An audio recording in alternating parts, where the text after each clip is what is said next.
പെരുമ്പാവൂർ ജിഷ കൊലപാതകം അഡ്വക്കേറ്റ് ശാസ്തമംഗലം അജിത്ത് 9ാം ദിവസം ഈ വിഷയം ചർച്ച ചെയ്യപ്പെടുകയാണ്. സജീവ ചർച്ചയായിട്ട് ഏകദേശം 8 ദിവസങ്ങളാകുന്നു, ഒരാഴ്ച പിന്നിടുന്നു. ഈ ദിവസവും 9ാം ദിവസവും നാം ചർച്ച ചെയ്യുമ്പോൾ പ്രതിയെക്കുറിച്ച് ഒരു സൂചനയും തന്നിട്ടില്ല, ഒരു ക്രിമിനൽ കേസിനെ കുറിച്ച്. എനിക്ക് താങ്കളോട് ചോദിക്കാനുള്ളത്, ഏറ്റവും ദുരൂഹമെന്ന് കണക്കാക്കുന്ന തെളിവ് ശേഖരണവും അതോടൊപ്പം തന്നെ അന്വേഷണ സംവിധാനങ്ങളും, ഒരു ക്രിമിനൽ കേസിൽ കൊലപാതകം മർഡർ മാത്രമായിട്ടാണ് ഒഫൻസ് എങ്കിൽ അതിൻ്റെ ഗ്രേവിറ്റി ചുരുക്കിയായിരിക്കണം. ആ ഗ്രേവിറ്റിയെ എങ്ങനെ കാണും ഒരു അഭിഭാഷകൻ എന്നുള്ള രീതിയിൽ? ഗ്രേവിറ്റി ഓഫ് ദി ഒഫൻസ് മാത്രം. മർഡർ എന്ന് പറയുമ്പം അതിൻ്റെ ഒരു മർഡർ ഡിറ്റർമിൻ ചെയ്യുന്ന അതിൻ്റെ ഫാക്ട്സ് ആണ്, വസ്തുതകൾ. അപ്പം ഒരു സെൽഫ് ഡിഫെൻസിൽ ചെയ്ത ഒരു മർഡർ, ആ മർഡറിനുള്ള ഗ്രാവിറ്റി വളരെ കുറവാണ്. പ്രതിക്ക് കോടതിയിൽ സെൽഫ് ഡിഫെൻസിൽ ചെയ്ത മർഡറാണ് എസ്റ്റാബ്ലിഷ് ചെയ്ത് I can get an acquittal. ഇനി അഥവാ സെൽഫ് ഡിഫെൻസ് എക്സീഡ് ചെയ്തിട്ടുണ്ടെന്നുണ്ടെങ്കിൽ അതൊരു culpable homicide not amounting to murder, അതായത് കൊലപാതകത്തിലേക്ക് നയിക്കാത്ത നരഹത്യ, അതിലേക്ക് കുറ്റകൃത്യം വരും. അത് 304 പാർട്ട് 2 IPC 304 പാർട്ട് 2 അത് വരും. അപ്പം കൊലപാതകത്തിന് പല തലങ്ങളുണ്ട്. അതിൻ്റെ ഡീറ്റെയിൽസിലേക്ക് പോകുന്നതിന് മുമ്പ്, മർഡർ മാത്രമാണെങ്കിൽ അതിൻ്റെ ഗ്രേവിറ്റി സീരിയസ് ആകുന്നതോടൊപ്പം തന്നെ മറ്റൊരു ക്രൈമും കൂടെ ഉൾപ്പെടുകയാണെങ്കിൽ ഉള്ള ഗ്രാവിറ്റി ഉണ്ടാകില്ല. തീർച്ചയായിട്ടും ഉണ്ട്. ഇപ്പം നിങ്ങൾ പ്രതി ഉദ്ദേശിക്കുന്നത് മർഡർ കപ്പിൾഡ് വിത്ത് റേപ്പ് അല്ലേ? അതെ, മർഡർ കപ്പിൾഡ് വിത്ത് റേപ്പ് എന്നുള്ളത് സുപ്രീം കോടതി ചില കേസുകളിൽ ഡിപ്പെൻഡിങ് ഓൺ ദ സർക്കംസ്റ്റൻസ്, ചില കേസുകളിൽ സുപ്രീം കോടതി പറഞ്ഞിട്ടുണ്ട് അതിൽ അനിതര സാധാരണമായ കേസുകളുടെ ഗണത്തിൽ നോട്ട് ഓൾ കേസസ് ബട്ട് ഏതാനും ചില കേസസിൽ അനിതര. അങ്ങനെയാണെങ്കിൽ എനിക്ക് ഡിഫറൻഷിയേഷൻ ആവശ്യമുള്ളത്, മർഡർ മാത്രമായി നിൽക്കുകയാണെങ്കിൽ, റേപ്പ് മാത്രമായി നിൽക്കുകയാണെങ്കിൽ ഈ രണ്ട് വകുപ്പുകളും കമ്പൈൻ ചെയ്ത് വരുന്നതിന്റെ അത്ര ഗ്രേവിറ്റി ചില കേസുകളെങ്കിലും ഉണ്ടാകില്ല എന്ന് സുപ്രീം കോടതി നിരീക്ഷിച്ചിട്ടുണ്ട്. അതിന് വിധികളുണ്ട്. മർഡറും റേപ്പും ഒന്നിച്ചു വരികയാണെങ്കിൽ it is a serious crime, no doubt about it. കാരണം റേപ്പ് ആസ് സച്ച് തന്നെ ലൈഫ് സെന്റൻസ് വരാവുന്ന ഒരു ഒഫൻസ് ആണ്. മർഡർ ആസ് സച്ച് തന്നെ രണ്ട് സെന്റൻസ് വരാം, either death or life. So definitely it is a very grave offence. അത്തരത്തിലാണ് നിയമജ്ഞർ കണക്കാക്കുന്നതെങ്കിൽ 9ാം ദിവസം പീപ്പിൾ TV പുറത്തുവിട്ട പോസ്റ്റ്മോർട്ടം റിപ്പോർട്ട് വെളിവാക്കുന്നു. ജിഷ കൊല്ലപ്പെട്ടത് പീഡനത്തിന് ഇരയായി, ബലാത്സംഗത്തിനിരയായി. അത്തരം സൂചനകൾ നൽകുമ്പോൾ 9 ദിവസവും ഈ കുറ്റകൃത്യത്തിൽ ജിഷയുടെ പീഡനം, ജിഷയെ ബലാത്സംഗം ചെയ്തതിന്റെ സൂചനകൾ മറയ്ക്കാൻ പോലീസ് എന്തിന് ശ്രമിച്ചു? മാനഭംഗ ശ്രമം എന്തിന് മൂടിവെക്കണം? പോലീസിന്റെ നിലപാടുകളിൽ ഒളിച്ചുകളി എത്രമാത്രം? അഡ്വക്കേറ്റ് ശാസ്തമംഗലം അജിത്തിനോടൊപ്പം പ്രമുഖ criminologist doctor James Vadakkanchery, assistant professor of psychiatry medical college doctor Arun B Nair, ഒപ്പം ആർ പാർവതി ദേവി. ഇതിന്റെ വിശദാംശങ്ങളിലേക്ക് വരാം. ജിഷ കൊലപാതകം. അഡ്വക്കേറ്റ് ശാസ്തമംഗലം അജിത്ത്, കഴിഞ്ഞ ദിവസങ്ങളിലൊക്കെ ഏറ്റവും പ്രധാനപ്പെട്ട ഇന്നത്തെ ഡെവലപ്മെന്റ് പീപ്പിൾ TV പുറത്തുവിട്ട പോസ്റ്റ്മോർട്ടം റിപ്പോർട്ടാണ്. ആ പോസ്റ്റ്മോർട്ടം റിപ്പോർട്ടിൽ ഇന്നലെ വരെ നാം ചർച്ച ചെയ്യുമ്പോഴൊക്കെ ആ ചർച്ചകളിൽ വിരുദ്ധ പല അഭിപ്രായങ്ങൾ വന്നിരുന്നു. ജെയിംസ് വടക്കംചേരിക്കും കൃത്യമായി അറിയാം. ഈ ചർച്ചയുടെ ആദ്യഘട്ടം മുതൽ താങ്കളുണ്ട്, അതോടൊപ്പം ആർ പാർവതി ദേവിയുണ്ട്. ശാസ്തമംഗലം അജിത്ത് പറയുന്നു, സുപ്രീം കോടതി പല കേസുകളിലും നിരീക്ഷിച്ചിട്ടുണ്ട്, റേപ്പും മർഡറും കമ്പൈൻ ചെയ്യുകയാണെങ്കിൽ അത് സീരിയസ് ക്രൈമാണ്. ഈ ജിഷ മർഡർ കൊലപാതകം പുറത്തു വരുമ്പോൾ ഒരു രാഷ്ട്രീയ സാഹചര്യവും കേരളത്തിനുണ്ട്. സ്ത്രീ സുരക്ഷയെ സംബന്ധിച്ച് അതൊരു രാഷ്ട്രീയമായി ഉപയോഗിക്കപ്പെടും സ്വാഭാവികമായും. കേരളമാണ് ഏറ്റവും ഹൈലി പൊളിറ്റിക്കൽ സെൻസിറ്റീവ് സ്റ്റേറ്റ് ആണ്. അവിടെ പോലീസ് 9 ദിവസവും പീപ്പിൾ TV ഈ പോസ്റ്റ്മോർട്ടം റിപ്പോർട്ട് കൃത്യമായി പുറത്തുവിട്ടുകൊണ്ട് വാർത്ത കൊടുക്കുന്നത് വരെയാണ് സെക്ഷൽ ഹറാസ്മെന്റിനെ കുറിച്ച് കൃത്യമായ വിവരങ്ങൾ പുറത്തു വരുന്നത്. ശാസ്തമംഗലം അജിത്ത്, ആ ഡോക്യുമെന്റ് അതിന്റെ ഫൈൻഡിങ്സ് ആണ്. Opinion for cause of death, അതിൽ അവസാനം ഫൈൻഡിങ്സ് ആയി പറയുന്നു, there was evidence for sexual assault. ഈ റിപ്പോർട്ട് ഫയൽ ചെയ്തിരിക്കുന്നത് JFMC 1 കുറുപ്പമ്പടി കോർട്ട്, അതോടൊപ്പം കുറുപ്പമ്പടി പോലീസാണ് തയ്യാറാക്കിയിരിക്കുന്നത്. അതായത് ഫൈൻഡിങ്സ് വരുന്നു, അവിടെ ഒരു സെക്ഷൽ അസാൾട്ട് ഉണ്ട്. താങ്കൾ നേരത്തെ പറഞ്ഞു മർഡർ കമ്പൈൻ റേപ്പ് വരികയാണെങ്കിൽ വെരി സീരിയസ് ഒഫൻസ്, പ്രത്യേകിച്ച് ഒരു പെൺകുട്ടിയെ സംബന്ധിച്ച്. അതിന്റെ മറ്റ് നിയമവശങ്ങളിലും അതിന്റെ വിശദാംശങ്ങളിലേക്കും പോകുന്നതിന് മുമ്പ്, അങ്ങനെയാണെങ്കിൽ എൻ്റെ ഒരു ഡൗട്ടാണ് താങ്കളെടുത്തത്, ആ രണ്ടും ഒന്നിച്ചു വരുന്ന ഒരു ക്രൈമിൽ പോലീസിന്റെ ഇൻവെസ്റ്റിഗേഷൻ സംബന്ധിച്ച്, അതിന്റെ തെളിവ് ശേഖരണം സംബന്ധിച്ച് വളരെ സെൻസിറ്റീവ് ആയിട്ടുള്ള ഒരു ഒബ്സർവേഷൻ ഇൻവെസ്റ്റിഗേറ്റിംഗ് ഓഫീസർ നടത്തേണ്ടതുണ്ട്. നടത്തിയില്ല എങ്കിൽ നിയമപരമായി ഉണ്ടാകുന്ന പാളിച്ചകൾ എന്തൊക്കെ? ഞാൻ ആ പോയിന്റില്ല പറയുന്നത്. നമ്മുടെ കയ്യിൽ ഇപ്പോൾ ഒരു പോസ്റ്റ്മോർട്ടം സർട്ടിഫിക്കറ്റ് ഉണ്ട്. നോക്കൂ, ഈ പോസ്റ്റ്മോർട്ടം സർട്ടിഫിക്കറ്റിലെ ഫൈൻഡിംഗ് ആണ് മിസ്റ്റർ പ്രദീപ് ഇപ്പോൾ പറഞ്ഞത്. ഇതിനകത്ത് സ്മോദറിങ് എന്ന് പറഞ്ഞു കഴിഞ്ഞാൽ ശ്വാസം മുട്ടിച്ച് കൊല്ലുക, ദാറ്റ് ഈസ് സ്മോദറിങ്. രണ്ടാമത് സ്ട്രാങ്കുലേഷൻ വെച്ചാൽ കഴുത്ത് ഞെരിച്ച് കൊല്ലുക, അതായത് വേറെ ലിഗേച്ചറോ വേറൊന്നുമല്ല, ബെയർ ഹാൻഡോടുള്ളതാണ് സ്ട്രാങ്കുലേഷൻ. മൂന്നാമത് multiple injury sustain to the neck, അതായത് കഴുത്തിലുള്ള ഇഞ്ചുറിയിൽ ജുഗുലർ വെയിൻ, അതായത് നമ്മുടെ തലച്ചോറിലേക്ക് രക്തം സപ്ലൈ ചെയ്യുന്ന ഒരു ഇമ്പോർട്ടൻറ്റ് വെയിനാണ് ജുഗുലർ വെയിൻ. ആ ജുഗുലർ വെയിൻ കട്ടായിട്ടുള്ള ഇഞ്ചുറിയുടെ പ്രത്യേകത എന്ന് പറഞ്ഞാൽ, ഇഞ്ചുറിയിലോട്ട് പോകാം. നോക്കൂ, ഇഞ്ചുറിയിൽ നോക്കൂ, both ends of the wound were sharply cut. The wound was directed backwards, inwards, downwards for a depth of 4.3 centimeters. Its inner border 0.4 centimeters below its incised wound. A jugular vein was seen cleanly cut. അതുപോലെ നെക്കിൽ ഒരു injury ഉണ്ട്. നെക്കിൽ injury neck injury on second. Incised punctured ഉണ്ട്. Typical stab ഉണ്ടാണ്. 1.2.2.8. That wound was also sharply cut. That means the weapon that was used for the murder could be a double-edged weapon. Okay, ഒരു double edged weapon എന്ന് പറഞ്ഞു കഴിഞ്ഞാൽ it's a professional weapon. It is not ഒരു kitchen knife double edged അല്ല, വെട്ടുകത്തി double-edged അല്ല. സാധാരണ നമുക്ക് ഇമ്മീഡിയറ്റ് ആയിട്ട് കിട്ടുന്ന ഒരു സാധനം ഉണ്ടല്ലോ, നമ്മുടെ വീട്ടിലൊക്കെ ഉണ്ടാകുന്ന weapons, I mean kitchen utensils, അവ ഒന്നും തന്നെ ഡബിൾ-എഡ്ജ്ഡ് വെപ്പൺസ് അല്ല. ഡബിൾ-എഡ്ജ്ഡ് വെപ്പൺസ് മാത്രമേ ഇത്തരത്തിലുള്ളൊരു clean cut injury, end of the wound is sharply cut, അതായത് ആ വുണ്ടിൻ്റെ അടിഭാഗം നോക്കി കഴിഞ്ഞ് കഴിഞ്ഞാൽ നല്ല അലുവ കഷ്ണം അറുത്തതുപോലെ നല്ല ഷാർപ്പ്ലി കട്ടായിരിക്കും. ഡോക്ടറുണ്ട്, he'll be able to explain that better. പിന്നെ മൂന്നാമത് the tailing of the wound, അതായത് മുറിവിൻ്റെ വാല് താഴോട്ട് പോയിരിക്കുന്നു. These are indications to show that the weapon could be a double-edged weapon. That means it was a premeditated murder. ആണല്ലോ, അല്ലെങ്കിൽ must be first homicide ആണ് number 1. Number 2, it is a premeditated murder. അതായത് നേരത്തെ തന്നെ ആ വീട്ടിൽ വന്ന സമയത്ത് തന്നെ കൊലപാതകം ചെയ്യണമെന്നുള്ള ഉദ്ദേശത്തോടു കൂടി ആണ് കൊലപാതകി ആ വീട്ടിൽ പ്രവേശിച്ചിട്ടുള്ളത്. That is why he was carrying that weapon. Number 2. Number 3, ഇതുവരെ നമുക്ക് അവിടെ നിന്നും ഒരു ഫോറിൻ ഫിംഗർ പ്രിൻറ്റ്, അതായത് ആ വീട്ടിൽ മരിച്ചുപോയ ജിഷയും അവരുടെ അമ്മയും മാത്രമല്ലേ താമസമുള്ളൂ, അതല്ലാതെ മൂന്നാമതൊരാളുടെ പ്രിൻറ്റ് കിട്ടിയതായിട്ട് എനിക്കറിയില്ല. I don't have the data. പക്ഷേ ലൊക്കേഷൻ അല്ല, അതിപ്പോൾ ഇതുവരെ പുറത്ത് വന്നിട്ടില്ല. Now slippers have been recovered. കുറച്ച് ദൂരം മാറുന്ന സ്ലിപ്പേഴ്സ്. പക്ഷേ സ്ലിപ്പർ എവിഡൻസും ഫിംഗർ പ്രിന്റ് എവിഡൻസും തമ്മിൽ അജഗജാന്തരം വ്യത്യാസമുണ്ട്. സ്ലിപ്പർ എന്ന് പറയുമ്പോൾ ഇപ്പം size 9 is A common size. Size 6 is A common size. ഇപ്പം എൻ്റെ സൈസ് 6 ആണ്, ഇറ്റ്സ് എ കോമൺ സൈസ്. പക്ഷേ ഫിംഗർ പ്രിന്റ് എന്ന് പറയുമ്പോൾ ഇറ്റ്സ് യുണീക്ക്. ഒരാൾക്ക് ഒരു ഫിംഗർ പ്രിന്റ് മാത്രമേ ഉണ്ടാവുള്ളൂ. That will fix the person. അപ്പോൾ ഇതിനകത്ത് പോസ്റ്റ്മോർട്ടം സർട്ടിഫിക്കറ്റിനെ പറ്റി ഒരുപാട് പേര് പരാതി പറഞ്ഞു. പക്ഷേ one thing is very clear, this postmortem is done by 2 PG students, and these 2 PG students are attached to the forensic department of the concerned medical college, TD Medical College.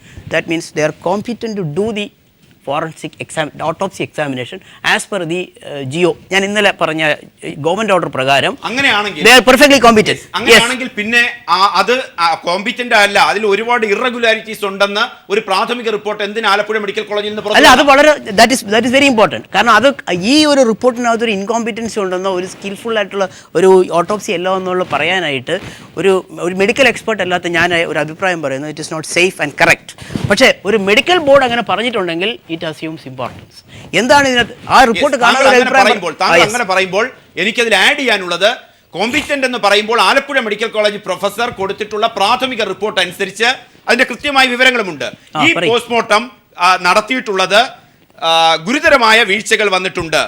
അവിടെ അത് video അടക്കം പകർത്തുന്നതിൽ, ചിത്രങ്ങൾ എടുക്കുന്നത് സംബന്ധിച്ച് അവിടുത്തെ സാന്നിധ്യം, associate പ്രൊഫസറുടെ സാന്നിധ്യം അടക്കം, മുഴുവൻ സമയം അസോസിയേറ്റ് പ്രൊഫസറുടെ സീൻ സന്ദർശനമടക്കം ആ കാര്യങ്ങളിലൊക്കെ പ്രാഥമികമായി തന്നെ അഭിപ്രായ വ്യത്യാസം വന്നിട്ടുണ്ട്. ആ അഭിപ്രായ വ്യത്യാസങ്ങൾ നിലനിൽക്കുമ്പോൾ അഡ്വക്കേറ്റ് ശാസ്ത്രമംഗലം അജിത്ത്, എനിക്ക് താങ്കളുടെ ശ്രദ്ധ ആകർഷിക്കാനുള്ളത് പ്രൈമായിട്ട് ഈ കാര്യത്തിലാണ്. എന്താണ് താങ്കളുടെ അഭിപ്രായം? താങ്കൾക്ക് അഭിപ്രായമുണ്ടോ? There was the evidence to cause sexual assault. Yes. എനിക്ക് അതിന്റെ ഞാനൊരു കാര്യം പറയട്ടെ, എല്ലാ സെക്ഷൽ അസോൾട്ടും റേപ്പ് അല്ല. ഇതിനകത്ത് ഇപ്പം മനസ്സിലാക്കിയിട്ടുള്ള അവരുടെ പെരീനിയൽ ഏരിയയിൽ വെപ്പൺ കടത്തി മുകളിലേക്ക് വലിച്ച് ദർ ഇസ് വെരി നല്ല ഇഞ്ചുറി ഉണ്ടെന്നുള്ളതാണ് മനസ്സിലാക്കുന്നത്. അത് അങ്ങനെയാണെങ്കിൽ ഒരു അഭിഭാഷകൻ പറഞ്ഞത് അതിന്റെ ശരി വശങ്ങളാണ്. അതായത് ഒരു ഇൻവെസ്റ്റിഗേറ്റിംഗ് ഓഫീസർ പറയുന്നത്, താങ്കൾ പറഞ്ഞതനുസരിച്ചാണെങ്കിൽ 1 or 2 പേർ ലൈംഗികമായി ക്രൂരമായി പീഡിപ്പിച്ചാൽ this effect is same as an instrument. ആയിക്കോട്ടെ, പക്ഷേ അങ്ങനെ ഒരു പീഡനം നടന്നിട്ടുണ്ടെന്നുള്ളതിനുള്ള വെജൈനൽ സ്വാബിന്റെ സ്മിയറിന്റെയും കെമിക്കൽ അനാലിസിസ് റിപ്പോർട്ട് കിട്ടിയിട്ടുണ്ടെങ്കിൽ മാത്രമേ നമുക്കത് പറയാൻ പറ്റുള്ളൂ. പറയാൻ കഴിയൂ. നടന്നിട്ടുണ്ടെങ്കിൽ ആ റിപ്പോർട്ട് വരാനുണ്ട്. അത് അഡ്മിറ്റ് ചെയ്തുകൊണ്ട് തന്നെ എന്റെ ചോദ്യം, സപ്പോസ് ഇപ്പൊ നമുക്ക് കിട്ടുന്ന എവിഡൻസ് അനുസരിച്ചാണെങ്കിൽ അവിടെ സെക്ഷൽ അസാൾട്ട് ഉണ്ട്, അതിന്റെ മറ്റു കോംപ്ലിക്കേഷൻസിലേക്ക് ഇപ്പൊ 3 or 4 ആൾക്കാർ ചേർന്ന് ഒരു സ്ത്രീയെ ലൈംഗികമായി പീഡിപ്പിക്കപ്പെട്ടാൽ അതിന്റെ മെഡിക്കൽ റിപ്പോർട്ട് വരുമ്പോൾ same effect as an instrument, അതവിടെ നിന്നോട്ടെ. ആ വേർഷൻ അംഗീകരിച്ചുകൊണ്ട് തന്നെ എവിഡൻസ് കളക്ഷൻ ആണ് ഏറ്റവും ക്രൂഷ്യൽ ഇത്തരം സന്ദർഭങ്ങളിൽ. അതിൽ താങ്കൾക്ക് വിയോജിപ്പുണ്ടോ? ഇല്ല, തീർച്ചയായിട്ടും ഇല്ല. കാരണം ഇന്നലെ അങ്ങനെയാണെങ്കിൽ താങ്കൾ നേരത്തെ പറഞ്ഞു murder and rape compile sections വരുമ്പോൾ the police and all investigating agents should be vigilant in a minute manner. അങ്ങനെയാണെങ്കിൽ ഇവിടെ ഏതു തരത്തിൽ അത്തരം കാര്യങ്ങൾ ഉണ്ടാകണം? അല്ല, അത് ഞാൻ ഇന്നലെ പറഞ്ഞല്ലോ, ഐ എം റിപ്പീറ്റിംഗ് ദാറ്റ്. പറഞ്ഞില്ല, ഇമ്മീഡിയറ്റ് ആയിട്ട് ഇതിനകത്ത് ലൊക്കേഷൻ എക്സ്പേർട്സ്, സയന്റിഫിക് എക്സ്പേർട്സ് വന്നിട്ടുണ്ടോ immediately, and whether the area was sealed. Scientific experts അവിടെ നിന്ന് എന്ത് പിക്ക് ചെയ്തു, ആ പിക്ക് ചെയ്തതിൻ്റെ ലൊക്കേഷൻ റിപ്പോർട്ടുണ്ട്. What is A location report? ഈ റിപ്പോർട്ട്സ് ഉണ്ടെങ്കിൽ മാത്രമേ വെദർ അവർ ഫോറിൻ ഹെയർ കിട്ടിയിട്ടുണ്ടോ, foreign saliva, foreign droppings of blood, ഇത്തരം കാര്യങ്ങൾ കിട്ടിയിട്ടുണ്ടെങ്കിൽ മാത്രമേ നമുക്ക് അങ്ങനെയുള്ള സയന്റിഫിക് എവിഡൻസിൽ പ്രസക്തി. അതിന് ഡിലേ വന്നിട്ടുണ്ടെങ്കിൽ, picking of the scientific expert location visit ചെയ്യാനായിട്ട് ഡിലേ വന്നിട്ടുണ്ടെങ്കിൽ that's really very very fatal. അത് കേസിന് വളരെ ദോഷമായിട്ട് ബാധിക്കും. അത് നമ്മുടെ കയ്യിലില്ല, ഡിലേ ഉണ്ടെന്ന് ഞാൻ പറയുന്നില്ല, കണ്ടില്ല, കാണാതൊരു കാര്യം പറയുന്നത് ശരിയല്ല. തീർച്ചയായിട്ടും നോ, ദ പോയിന്റ് ഈസ് യഥാർത്ഥ ഒരു ഒഫൻഡറെ ഫിക്സ് ചെയ്യാനായിട്ട് ഒരുപാട് നമ്മൾ മിസ്ഗൈഡഡ് ആയി പോകും. യഥാർത്ഥ കുറ്റവാളിയെ നിയമത്തിന്റെ മുന്നിൽ കൊണ്ടുവരിക എന്നുള്ളതാണല്ലോ ഒരു ക്രിമിനൽ ഇൻവെസ്റ്റിഗേഷന്റെ അടിസ്ഥാനപരമായ ലക്ഷ്യം. അല്ല ആരെങ്കിലും പ്രതിയാക്കേണ്ട കാര്യമില്ല. അത്തരം ലൂപ്പ് ഹോൾസ് ആണോ ഈ 9ാം ദിവസവും പോലീസിനെ ഇരുട്ടിൽ തപ്പിക്കുന്നതിന് കാരണമാവുക? അല്ല, ഒരു പക്ഷേ ഇപ്പോൾ ഞാൻ പറയുന്നത് ഇന്നലത്തെ ദേശാഭിമാനി റിപ്പോർട്ടാണ്. ഇന്നലെ ദേശാഭിമാനിയിൽ ഒരു ജേർണലിസ്റ്റ് ബൈലൈനായിട്ട് എഴുതുകയാണ് അവിടെ 2 പോലീസുകാരെ കൊണ്ടുവന്നു. It's A very serious thing. Advocate Arun B Nair മറ്റു അതിഥികളിലേക്ക് വരുന്നതിന് മുമ്പ്, മെഡിക്കൽ എവിഡൻസ് എന്നുള്ളതാണ് ശാസ്ത്രമംഗലം അജിത്ത് ഉയർത്തുന്നത്. അതിന്റെ കോംപ്ലിക്കേഷൻസിൽ നമുക്ക് പോകേണ്ട കാര്യമില്ല. എവിഡൻസ് കളക്ഷൻ ആണ് ഏറ്റവും പ്രധാനം. 9ാം ദിവസവും പോലീസിനെ പ്രതിയെ നൽകി സൂചന നൽകാൻ കഴിയുന്നില്ലെങ്കിൽ കളക്ഷൻ ഓഫ് എവിഡൻസിൽ എവിടെയൊക്കെയോ സാധാരണക്കാരന് അറിയാൻ പറ്റാത്ത ആ കോംപ്ലിക്കേഷൻസിൽ കള്ളങ്ങൾ ചെയ്തിട്ടുണ്ടാകാം. ഒന്നുകിൽ ബോധപൂർവമാകാം, അല്ലെങ്കിലാകാം. റേപ്പ് വിത്ത് മർഡർ ആണ് വരുന്നതെങ്കിൽ, ഇന്റൻഷൻ എങ്കിൽ ആ കുറ്റവാളിയുടേത്, അങ്ങനെയാണെങ്കിൽ ഇതിനെ ആ മൃതദേഹ പരിശോധന നടത്തുക, അതാണോ അതിന്റെ ആപ്റ്റ് വേർഡ്? യെസ്, മൃതദേഹ പരിശോധന നടത്തുക, പോസ്റ്റ്മോർട്ടം നടത്തുക. അതിൻ്റെയൊക്കെ പ്രാധാന്യം എത്രമാത്രമാണ്, എന്തൊക്കെയാണ് ഏറ്റവും ക്രിസ്പായി അടിയന്തരമായി ചെയ്യേണ്ട കാര്യങ്ങൾ? ഒരു ബലാത്സംഗം പോലെയുള്ള ലൈംഗിക കുറ്റകൃത്യം സംശയിക്കപ്പെടുന്നുണ്ടെങ്കിൽ ആ ശരീര പരിശോധനയിൽ പ്രത്യേകിച്ച് യോനി മേഖലയിലുള്ള വസ്തുക്കൾ പരിശോധിക്കേണ്ടത് ആവശ്യമാണ്. ആ യോനി മേഖലയിൽ നിന്നൊരു സ്വാബ് എടുത്ത് പരിശോധിക്കണം. അതുപോലെ മറ്റെന്തെങ്കിലും ഫോറിൻ വസ്തുക്കൾ, അത് നഖമാകാം, തലമുടിയാകാം, രേതസ്സാകാം, ഉമിനീരാകാം, രക്തമാകാം, ഇതിൽ ഏതെങ്കിലും സംഗതികൾ കിട്ടിക്കഴിഞ്ഞാൽ അത് വെച്ചുകൊണ്ട് ആ ഒരു കുറ്റവാളിയെ ട്രേസ് ചെയ്യാൻ പറ്റുന്ന വളരെ വൈറ്റലായിട്ടുള്ള എവിഡൻസ് ആണ്. ആ കുറ്റവാളിയിലേക്ക് എത്താൻ സഹായിക്കുന്ന വളരെ പ്രധാനപ്പെട്ട എവിഡൻസ് ആണ് അത്. പക്ഷേ പലപ്പോഴും ആ കുറ്റകൃത്യം നടന്ന ആദ്യ മണിക്കൂറുകളിൽ, ആ ചുരുങ്ങിയ സമയത്തിനുള്ളിൽ കളക്ട് ചെയ്ത് കഴിഞ്ഞാൽ അത് കൂടുതൽ പ്രയോജനപ്രദമാകാനുള്ള സാധ്യതകളുണ്ട് എന്നുള്ളൊരു വസ്തുത നിൽക്കുകയാണ്. അപ്പോൾ അതാണ് ഇതിലെ ആദ്യത്തെ ഒരു കാര്യം. കാരണം ഇതിപ്പോൾ ഒരു ബലാത്സംഗം നടന്നിട്ടുണ്ടോ അതോ അഡ്വക്കേറ്റ് ശാസ്ത്രമംഗലം അജിത്ത് സൂചിപ്പിച്ചതുപോലെ മറ്റൊരു തരത്തിലുള്ള ഒരു ലൈംഗിക കുറ്റകൃത്യമാണോ, ബലാത്സംഗമല്ലാത്ത രീതിയിലുള്ള ലൈംഗിക കുറ്റകൃത്യമാണോ എന്നുള്ളതാണ് അതിൽ വേർതിരിച്ചറിയേണ്ട ഒരു കാര്യം. അങ്ങനെയാണെങ്കിൽ ആ സീൻ ഓഫ് ക്രൈം അവിടെ കൃത്യമായി അടിയന്തര ഘട്ടത്തിൽ തന്നെ ഈ മെഡിക്കൽ സംഘം അവിടെ എത്തേണ്ട ആവശ്യമുണ്ടോ? അതായത് പോലീസാണ് തീരുമാനിക്കേണ്ടത്. പോലീസിന്റെ ഒരു റിക്വസ്റ്റ്, അതായത് പരസ്പരം ഒരു ഡിസ്കഷൻ അവിടെ ആവശ്യമുണ്ട്. ഇൻവെസ്റ്റിഗേറ്റിംഗ് ഓഫീസേഴ്സ് ആൻഡ് ഒട്ടോപ്സി ആണ് വേർഡ്. അങ്ങനെ ചെയ്യുന്ന ഡോക്ടറും തമ്മിൽ ഒരു ഡിസ്കഷന്റെ ആവശ്യം അവിടെ ഉണ്ട്.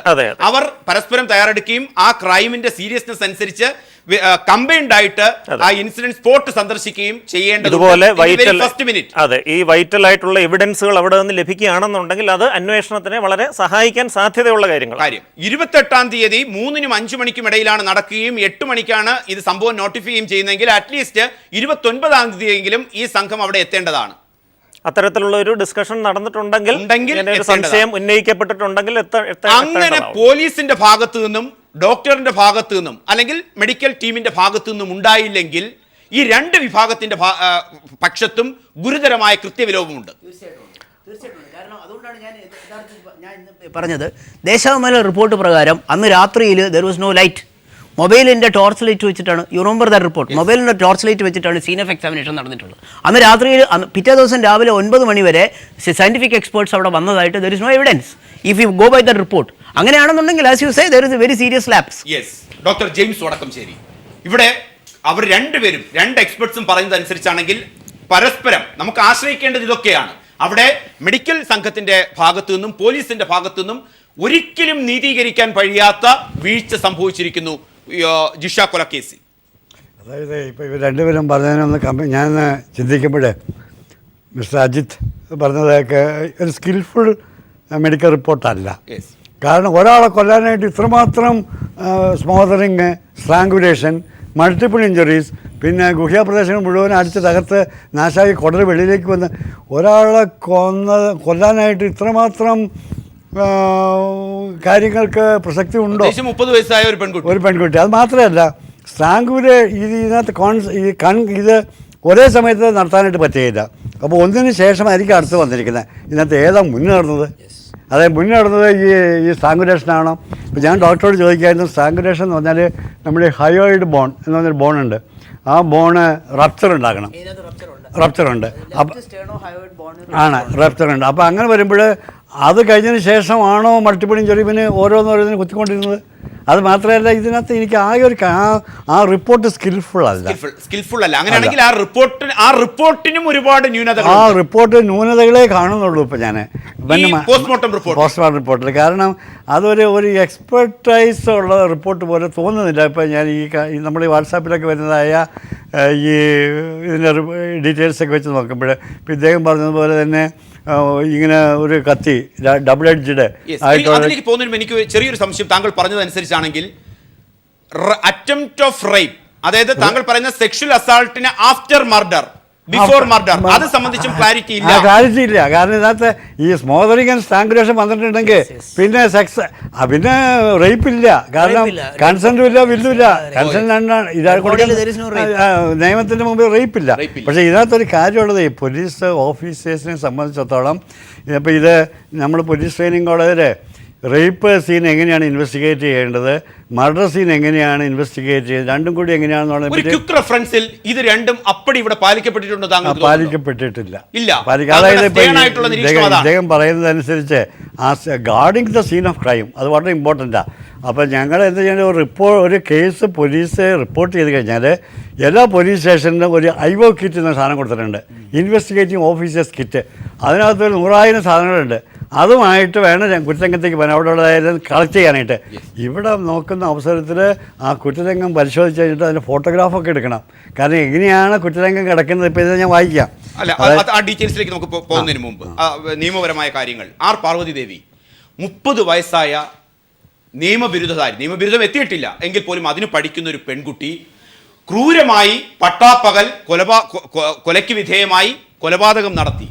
പ്രഗത്ഭരായ 3 പേർ നമ്മുടെ മുന്നിൽ ഇരിപ്പുണ്ട്. മെഡിക്കൽ ടീമിൻ്റെ ആണെങ്കിൽ ഡോക്ടർ അരുൺ ബി നായർ, അഭിഭാഷക വൃത്തിയിലാണെങ്കിൽ അഡ്വക്കേറ്റ് ശാസ്ത്രമംഗലം മജിസ്ട്രേറ്റ്, ക്രിമിനോളജി ആണെങ്കിൽ ഡോക്ടർ ജെയിംസ് വടക്കേരി. 3 പേരും പറയുന്നു പോസ്റ്റ്മോർട്ടം റിപ്പോർട്ട് അപ്പടി ഇറഗുലാരിറ്റീസ്, കളക്ഷൻ ഓഫ് എവിഡൻസ് അപ്പടി ഇറഗുലാരിറ്റീസ്, മെഡിക്കൽ ടീമിന്റെയും ഇൻവെസ്റ്റിഗേറ്റീവ് ടീമിന്റെയും നിലപാടുകളും ഒട്ടും പൊരുത്തപ്പെടുന്നില്ല. പിന്നെ എന്താണ് ജിഷയ്ക്ക് നീതി ലഭിക്കാൻ താങ്കളെപ്പോലെയുള്ളവർ പോരാടിയാൽ നിഷയ്ക്കപ്പുറം നാളൊരു പെൺകുട്ടിക്കും ഇതല്ല വരുന്നത് എന്ന് താങ്കൾക്ക് ഉറപ്പുണ്ടോ? ഞാൻ ആദ്യം തന്നെ ഒരു കാര്യം പറയട്ടെ.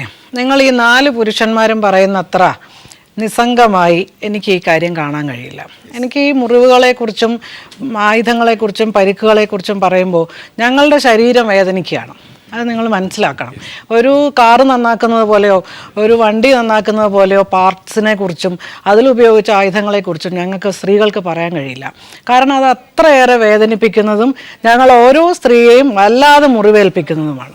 അതിലേക്കൊന്നും എനിക്ക് പോകാൻ കഴിയില്ല. അത് അത്തരം റിപ്പോർട്ടുകൾ സത്യസന്ധമായി പറഞ്ഞാൽ ഞങ്ങൾ വായിക്കാറില്ല, പത്രങ്ങളിൽ വായിക്കാൻ കഴിയില്ല, വായിച്ചുകൊണ്ട് ഞങ്ങൾക്ക് ഉറങ്ങാൻ കഴിയില്ല.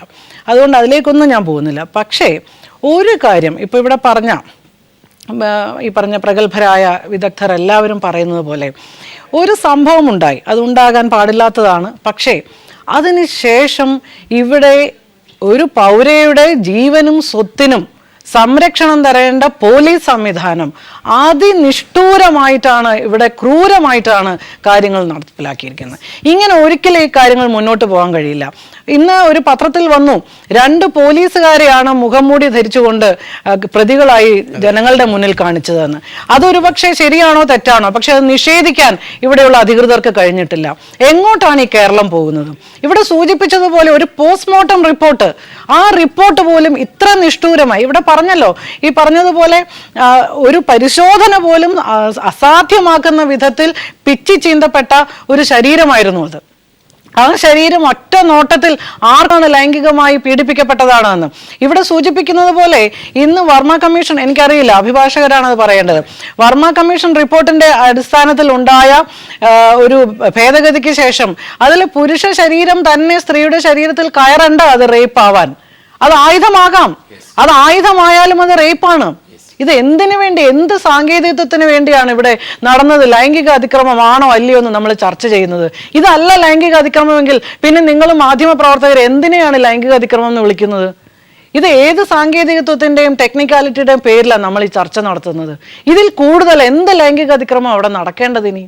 ഇത്ര ഭീകരമായ ഒരു സംഭവം ഉണ്ടായിട്ട് ഇവിടെ പറഞ്ഞല്ലോ, തെളിവ് നശിപ്പിക്കാൻ പോലീസ് സംവിധാനം കൂട്ടുനിൽക്കുന്നു. ഇവിടെ എന്ത് നിർഭയ പദ്ധതിയാണ്? നിങ്ങൾക്കറിയാമോ, സർക്കാരിന് 3 നിർഭയ പദ്ധതികളാണുള്ളത്. ഒന്ന് കേന്ദ്ര സർക്കാരിന്റെ നിർഭയ, ഒന്ന് സാമൂഹ്യനീതി വകുപ്പിന്റെ നിർഭയ, ഒന്ന് ആഭ്യന്തര വകുപ്പിന്റെ നിർഭയ. സോണിയാഗാന്ധി അവിടെ ഒന്ന് ഉദ്ഘാടനം ചെയ്തു. ഇതൊന്നും രാഷ്ട്രീയമല്ല. സോണിയാഗാന്ധി ഉദ്ഘാടനം ചെയ്ത നിർഭയ കഴിഞ്ഞ ദിവസം, കുറച്ച് നാളുകൾക്ക് മുമ്പ് ഞങ്ങളെയൊക്കെ വിളിച്ചു വിടുത്ത ഒരു പോലീസ് ഉദ്യോഗസ്ഥൻ, അദ്ദേഹം പറഞ്ഞത് എറണാകുളം ജില്ലയിലെ നിർഭയ പദ്ധതി പൂർത്തീകരിച്ചു എന്നാണ്. ഇത് എറണാകുളം ജില്ലയിലാണ് ഇത് നടന്നിരിക്കുന്നത്. ഇനി അവർ തിരുവനന്തപുരം ജില്ലയിലേക്ക് തുടങ്ങാൻ പോവുകയാണ്. എങ്ങോട്ടാണ് ഈ പോകുന്നത്? ഇത്ര പരാജയപ്പെട്ട ഒരു ഭരണ സംവിധാനവും നീതിന്യായ സംവിധാനവും പോലീസ് സംവിധാനവും ഇത് ഒരു കാരണവശാലും അംഗീകരിച്ചു കൊടുക്കാൻ കഴിയുന്നതല്ല.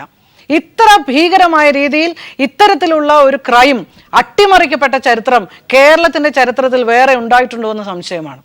ഇത്രയേറെ സ്ത്രീ ശാക്തീകരണത്തെക്കുറിച്ച് പ്രസംഗിക്കുന്നുണ്ടല്ലോ, എന്നിട്ട് പോലും ഇത്ര ഭീകരമായ രീതിയിൽ ഒരു ആക്രമണം നടന്ന് കൊല നടന്നിട്ട് ഇവിടെ എന്താണ് ഇവിടെ? എന്നിട്ട് ഇപ്പോഴും ഭരണവുമായി ബന്ധപ്പെട്ടവർ പറയുന്നത് യാതൊരു തരത്തിലുള്ള പ്രശ്നവും ഉണ്ടായിട്ടില്ല. പിന്നെ എന്തിനാണ് ആ പോലീസ് ഓഫീസറെ മാറ്റിയിട്ട് ഇപ്പോൾ പുതിയതായിട്ട് 80 പേരുള്ള പുതിയ സംഘത്തെ നിയോഗിച്ചത്? എന്തിനാ?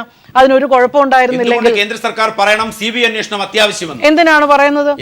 കേന്ദ്ര സർക്കാർ പോട്ടെ, സംസ്ഥാന സർക്കാർ തന്നെയാണല്ലോ ആ അന്വേഷണ ഉദ്യോഗസ്ഥനെ മാറ്റിയിട്ട് വേറെ സംഘത്തെ വെച്ചത്. ആ അന്വേഷണ ഉദ്യോഗസ്ഥൻ ശരിയായ രീതിയിലായിരുന്നുവെങ്കിൽ പിന്നെ എന്തിനാണ് മാറ്റിയത്? അതുകൊണ്ട് തന്നെ ഇന്ന് നമ്മൾ ആവശ്യപ്പെടുന്നത് ആ പെരുമ്പാവൂർ CAയെയും കുറുപ്പമ്പടി പോലീസ് സ്റ്റേഷനിൽ അന്നുണ്ടായിരുന്ന മുഴുവൻ പോലീസുകാരെയും സസ്പെൻഡ് ചെയ്യണം എന്നാണ് ഞങ്ങൾ ആവശ്യപ്പെടുന്നത്. മുഴുവൻ പേരെ സസ്പെൻഡ് ചെയ്യാതെ ഇവിടെ പുതിയൊരു സംഘത്തെ ഏൽപ്പിച്ചത് കൊണ്ട് ഒന്നും ചെയ്യാനില്ല. ഇവിടെ ഈ പറഞ്ഞല്ലോ, ആ ക്രൈം നടന്ന സ്ഥലത്ത് മുഴുവൻ പേരും കയറി ഇറങ്ങുകയായിരുന്നു. എപ്പോഴാണ് അവരത് സീൽ ചെയ്തത്? 28 നടന്നത് ഈ മാസം 3-ാം തീയതിയാണ് അവിടെ സീൽ ചെയ്തത്. പിന്നെ അവിടുന്ന് എന്ത് വിരലടയാളമാണ് കിട്ടുന്നത്? എന്താ കിട്ടുന്നത്? ആ നാട്ടുകാർ മുഴുവൻ അതിനകത്തുണ്ടായിരുന്നു. ഒരു നിലവിളി കേട്ട് തിരിഞ്ഞു നോക്കാത്ത നാട്ടുകാർ മുഴുവനും കാഴ്ച കാണാൻ അവിടെ എത്തി. ഇത് എന്താണ് ഇവിടെ നടക്കുന്നത്? ഒരു കാരണവശാലും ഇത് രാഷ്ട്രീയവൽക്കരിക്കരുതെന്ന് നമുക്ക് പറയാം. ഇത് എന്താ ഇതിനകത്തെ രാഷ്ട്രീയം? ഇന്നിപ്പോൾ പെരുമ്പാവൂര് മുഴുവൻ ജനാധിപത്യ പ്രസ്ഥാനങ്ങളും വനിതാ പ്രസ്ഥാനങ്ങളും ഇന്ന് തെരുവിലാണ്. ഇന്ന് ഇവർക്കെതിരായിട്ട് ഒരു കേസ് കൊടുത്തിട്ടുണ്ട്. പിന്നെ ഒരു കാര്യം കൂടി ഞാൻ പറയാം. ഈ 4 ദിവസമായിട്ട് രാജേശ്വരി ഈ പരാതി കൊടുത്തിരുന്നതാണ്. അവിടെ കല്ലെറിയുന്നു, മണ്ണെറിയുന്നു, സിഗരറ്റ് കുറ്റിയും മദ്യക്കുപ്പികളും കാണുന്നു. ഈ സ്ത്രീയെ, ഈ പെൺകുട്ടിയെ ലൈംഗികമായി ആക്രമിക്കാൻ കഴുകന്മാരെ പോലെ അവിടെ സാമൂഹ്യ വിരുദ്ധർ വട്ടമിട്ട് നടക്കുകയായിരുന്നു. ഈ 4 ദിവസവും പരാതി കൊടുത്തിട്ട് ഒരു ദിവസം പോലും ആ പരാതി കേൾക്കാനോ അതിന് നടപടി എടുക്കാനോ വെറുതെ ഒരു ഫ്ലൈയിങ് സ്ക്വാഡെങ്കിലും അവിടെ വന്നിട്ട് എന്താ ഏതാന്ന് ചോദിച്ചിട്ടില്ല. അത് ചോദിച്ചിരുന്നെങ്കിൽ തീർച്ചയായിട്ടും ഈ സംഭവം ഉണ്ടാവില്ലായിരുന്നു. അതുകൊണ്ട് തന്നെയാണ് പോലീസ് ഈ തെളിവുകൾ നശിപ്പിക്കുന്നത്. ഒരുപക്ഷെ നമുക്ക് സംശയിക്കേണ്ടി വരുന്നത് ഇത് ഇലക്ഷൻ ആയതുകൊണ്ട് ഒരു പക്ഷേ മുകളിൽ നിന്ന് അവർക്ക് നിർദ്ദേശം കിട്ടിയിട്ടുണ്ടാകാം ഇത് ചവിട്ടിപ്പിടിക്കാൻ. അതിൻ്റെ ഒപ്പം ഇവർ ഈ പരാതികളെല്ലാം ചവിറ്റുകൊട്ടയിൽ എറിഞ്ഞതിൻ്റെ ഫലമായിട്ടാണ് അവിടുത്തെ ഈ പോലീസ് സംവിധാനം ഇത്ര അപകടകരമായ രീതിയിൽ, ഇത്രയ്ക്ക് പ്രതിഷേധാർഹമായ രീതിയിൽ പ്രവർത്തിക്കുന്നത്. ശാസ്ത്രമംഗലം അജിത്തും ഡോക്ടറും അതോടൊപ്പം ജെയിംസ് വടക്കംചേരിയും പറഞ്ഞതനുസരിച്ചാണെങ്കിൽ സാധാരണഗതിയിലുള്ള ഒരു ക്രൈമായി ഇതിനെ കാണാൻ കഴിയില്ല. നിഗൂഢതകൾ ഒരുപാട് നിൽക്കുന്നു. ഒൻപതാം ദിവസം ഇത് ചർച്ച ചെയ്യുമ്പോഴും പ്രതികളെക്കുറിച്ച് നമുക്ക് സൂചനകളില്ല. പാർവതി ചൂണ്ടിക്കാണിച്ചത് അവർക്ക് ഭീഷണിയുണ്ട് എന്ന് പറയുമ്പോൾ ഏറ്റവും പുതുതായി വരുന്നത് അവർക്കൊരു ഒരു ഹിഡൻ പെൻ ഉണ്ടായിരുന്നു. ആ പെൻ പോലീസ് കണ്ടെത്തിയിട്ടുണ്ടോ? അതിൽ നിന്ന് തെളിവുകൾ ശേഖരിക്കാൻ കഴിയുമോ? തെളിവുകൾ ശേഖരിക്കാൻ ഉള്ളതിനപ്പുറത്തേക്ക് തെളിവുകൾ നശിപ്പിക്കാനുള്ള ശ്രമമാണോ 9-ാം ദിവസവും പ്രതികൾ പുറത്തു വരാതിരിക്കുന്നതിന് കാരണം എന്ന ആക്ഷേപവും ശക്തമാകുമ്പോൾ പോലീസിന് എന്താണ് പെരുമ്പാവൂർ കൊലപാതകവുമായി ബന്ധപ്പെട്ട് ഒളിച്ചു വെക്കാനുള്ളത്? യെസ്, പെരുമ്പാവൂർ ജിഷ കൊലപാതകം. അഡ്വക്കേറ്റ് ശാസ്ത്രമംഗലം അജിത്ത്, നിങ്ങൾ 3 എക്സ്പെർട്ടുകളും പറഞ്ഞു കഴിഞ്ഞു. എല്ലാ രംഗത്തും താങ്കളുടെ വിഭാഗത്തിൽ ഇറഗുലാരിറ്റി, ഡോക്ടർ അരുൺ ബി നായരുടെ വിഭാഗത്തിൽ ഇറഗുലാരിറ്റി, ജെയിംസ് വടക്കംചേരി സാധൂകരിക്കുകയും ചെയ്യുമ്പോൾ അങ്ങനെയാണെങ്കിൽ ഇനിയുള്ള ഈ കേസ് അന്വേഷണം അങ്ങോട്ട് മുന്നോട്ട് പോകും. സത്യസന്ധരെ മുഴുവൻ ഉടൻ മുന്നിട്ട് കൊണ്ടുവരും. സത്യസന്ധമായ അന്വേഷണമൊക്കെ അവകാശപ്പെടാൻ എങ്ങനെ സാധിക്കും? എല്ലാം ഇറഗുലാരിറ്റി എന്നാണ് താങ്കളടക്കമുള്ളവർ പറയുന്നത്. ഹോപ്പുണ്ടോ ഇതിനകത്ത്? ഇപ്പോൾ ഇത്രയും ദിവസം 9 ദിവസമായിട്ട് ഇതുവരെ വ്യക്തമായിട്ട് സംശയിക്കാവുന്ന ഒരാളിലേക്ക് വിരൽ ചൂണ്ടുന്ന ഒരു തെളിവും കിട്ടിയിട്ടില്ല. കറക്റ്റ് അല്ലേ? ദാറ്റ് മീൻസ് ഇതിനകത്ത് പ്രതിയെ ഐഡൻറ്റിഫൈ ചെയ്യാൻ പറ്റുന്ന ഒരു ഓറൽ എവിഡൻസ് ഇന്ന് നാളെ വരില്ല. സംശയം വേണ്ടല്ലോ. അപ്പോൾ ആ ഒരു ഭാഗം മാറ്റി നിർത്താം. Then the next question is, oral evidence ഇല്ലെങ്കിൽ പിന്നെ ആ കേസിനകത്ത് കിട്ടാവുന്നത് scientific evidence or circumstantial evidence. Scientific evidence നമ്മൾ നേരത്തെ പറഞ്ഞതുപോലെ even no it is not clear what time the experts have come. അതിനകത്ത് ഡിലേ വന്നിട്ടുണ്ടോ? ആ ഡിലേ വന്നിട്ടുണ്ടെങ്കിൽ ആ സയൻറ്റിഫിക്, അതുപോലെ രാത്രിയിൽ മൊബൈലിൻ്റെ കാര്യങ്ങൾ പറഞ്ഞല്ലോ. അപ്പോൾ അതിനകത്ത് സയൻറ്റിഫിക് എവിഡൻസ് നഷ്ടപ്പെടാനായിട്ട് ഇടയായിട്ടുണ്ടെങ്കിൽ ദെൻ ഒരു even if the accused is snapped, a successful പ്രോസിക്യൂഷനുള്ള chances becomes very very difficult. Very very difficult. ഞാൻ അതിൻ്റെ ഒരു അങ്ങനെയല്ല, ഞാൻ നോട്ട് സെയിങ് ദാറ്റ്. ഇത് പറയാനായിട്ട് ഞാൻ ആളല്ല. ഞാൻ അതിൻ്റെ ആസ്പെക്ട്സ് പറയുക, ഇങ്ങനെ അതിൻ്റെ ഒരു വേരിയസ് ആസ്പെക്ട്സ് ഞാൻ പറയാം. I am just putting up a thought for open discussion, that's all.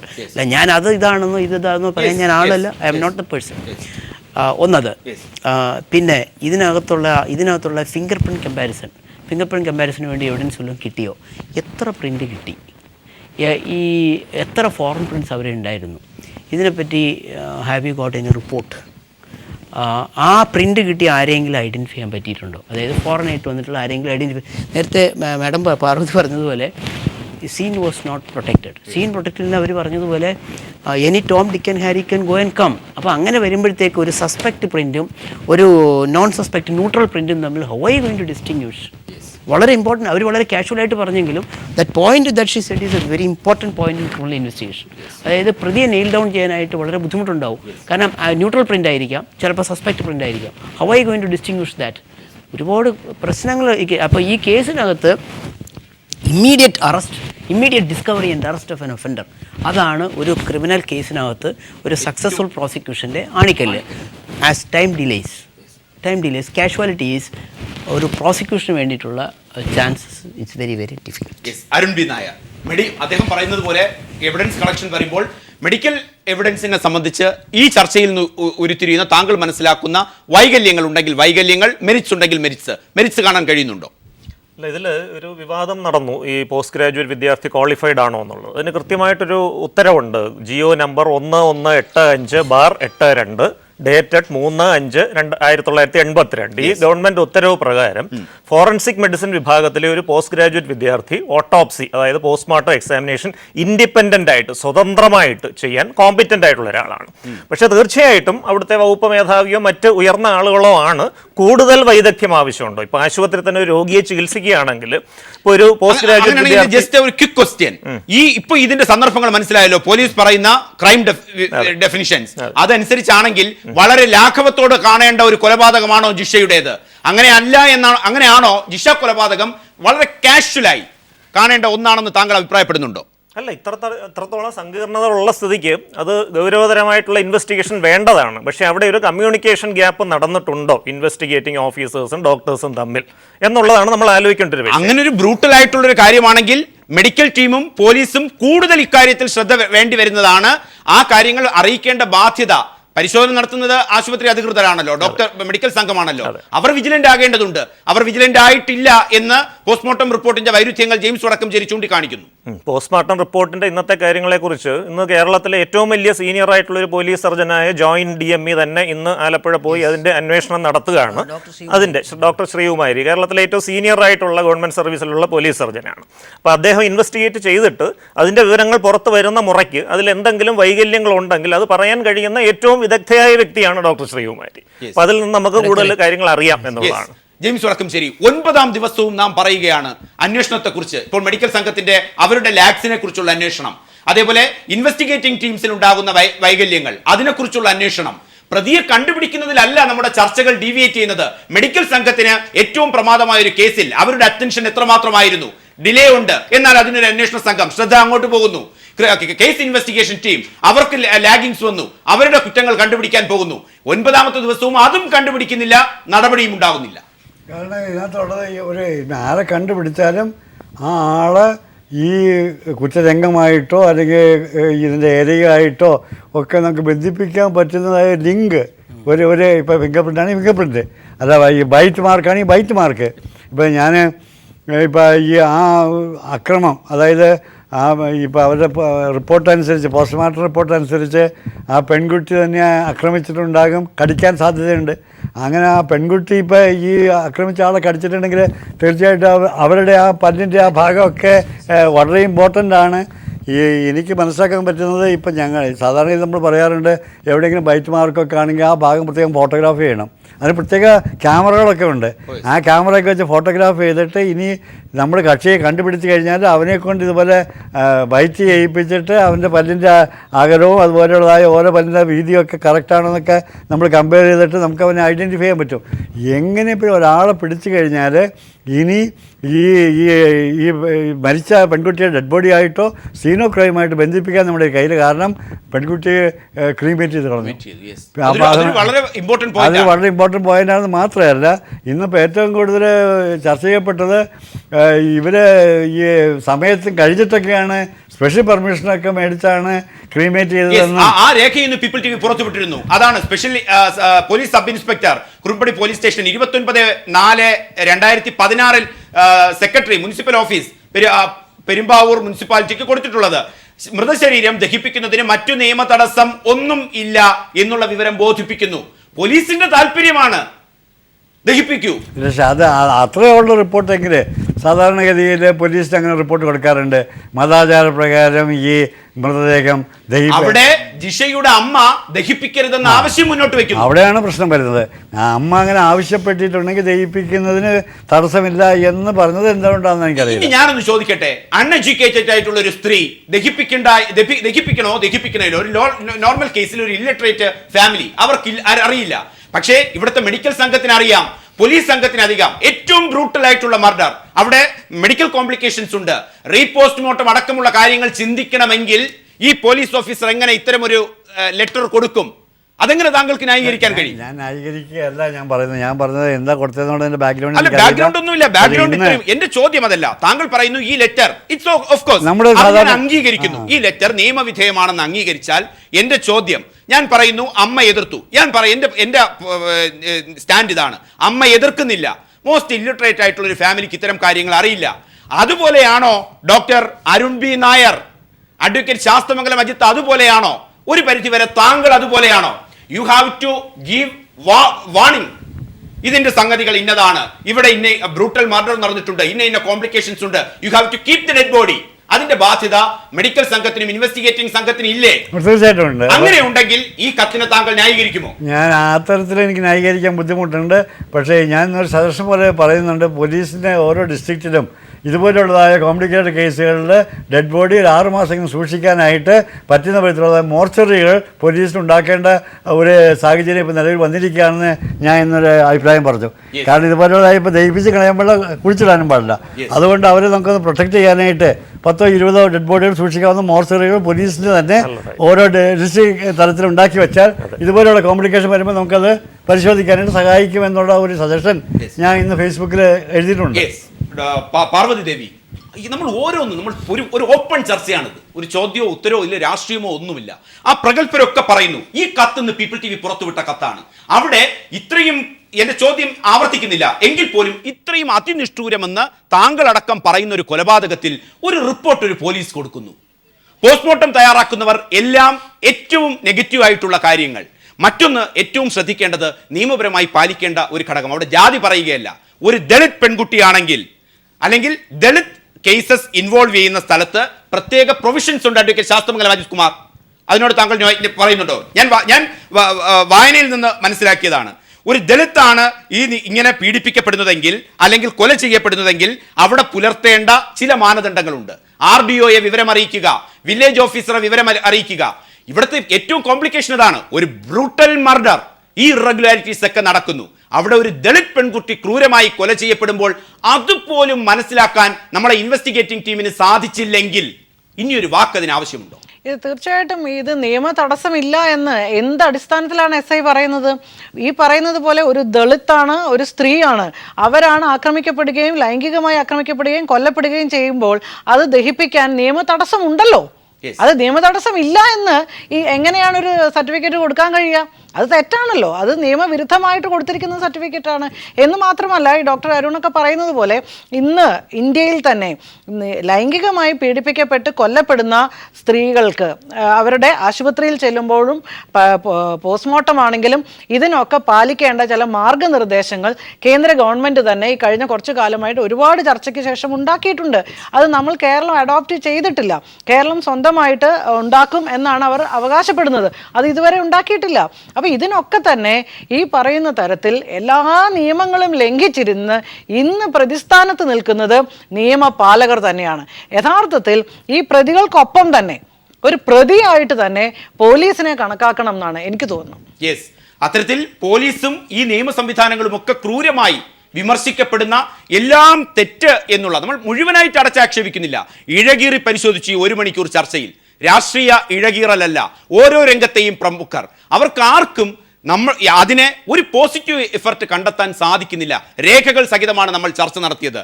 അപ്പോൾ പെരുമ്പാവൂർ ജിഷ കൊലപാതകം കേരളത്തിന്, നാം പറയാറുണ്ട് ദില്ലി റേപ്പ് രാജ്യത്തിനൊരു മാതൃകയാവണം. ഏതുവഴി? അന്വേഷണ സംവിധാനങ്ങളുടെ ശക്തമായ ഇടപെടൽ വഴി, നിയമം കുറ്റവാളിക്ക് കൊടുക്കുന്ന ശിക്ഷ വഴി. അതാണ് മാതൃകയാകുന്നതും നാളെയുടെ സ്ത്രീക്ക് സുരക്ഷിതത്വ ബോധം ഉണ്ടാക്കുന്നതും. പെരുമ്പാവൂർ ജിഷ വധം ഈ പോലീസിന്റെയും മെഡിക്കൽ സംഘത്തിന്റെയും ഒക്കെ റിപ്പോർട്ടുകളുടെ ഏറ്റവും ക്രൂരമായ അപാകത നിലനിൽക്കുമ്പോൾ എങ്ങനെയാണ് സാക്ഷര കേരളത്തിലെ മറ്റൊരു സ്ത്രീക്ക് മാതൃകാപരമായൊരു പാഠമായി ഈ അന്വേഷണ സംഘങ്ങൾ മുന്നോട്ട് പോവുക? 9ാം ദിവസവും കേരളത്തിന് ജിഷയുടെ കൊലപാതകിയെ കണ്ടെത്തി കൊടുക്കാൻ നമ്മുടെ ഭരണകൂടത്തിന്, ആ ഭരണകൂടം എന്ന് ഉദ്ദേശിച്ചത് രാഷ്ട്രീയ ഭരണകൂടമല്ല, സ്റ്റേറ്റ്, ഒരു കുറ്റകൃത്യം സ്റ്റേറ്റിനെതിരാണെങ്കിൽ ആ സ്റ്റേറ്റിന് സാധിക്കുന്നില്ല. ഭരിക്കുന്നവർ ആരോ ആകട്ടെ, പൗരന്റെ സുരക്ഷിതത്വം എന്തുകൊണ്ട് ഉറപ്പാക്കുന്നില്ല എന്നുള്ള ചോദ്യം ഈ ചർച്ചയിൽ ഉരുത്തിരിയുമ്പോൾ എല്ലാ അതിഥികൾക്കും നന്ദി. കേരളത്തിലെ സ്വർണ്ണ വിലയിലെ വൈരുദ്ധ്യങ്ങൾ സ്വർണ്ണ വ്യാപാര രംഗത്ത് പ്രതിസന്ധി സൃഷ്ടിക്കുന്നുവെന്ന് മലബാർ ഗ്രൂപ്പ് ഓഫ് കമ്പനീസ്. ബാങ്കിൽ നിന്ന് വ്യാപാരികൾ വാങ്ങുന്ന സ്വർണ്ണത്തിന്റെ വിലയാണ് അടിസ്ഥാന മാർക്കറ്റ് വിലയുടെ മാനദണ്ഡം എന്നിരിക്കെ ഈ നിരക്കുകളുടെ അന്തരം വ്യാപാരികളുടെ വിശ്വാസ്യതയെ ചോദ്യം ചെയ്യുന്നതായി Malabar group chairman MB Ahammed പറഞ്ഞു.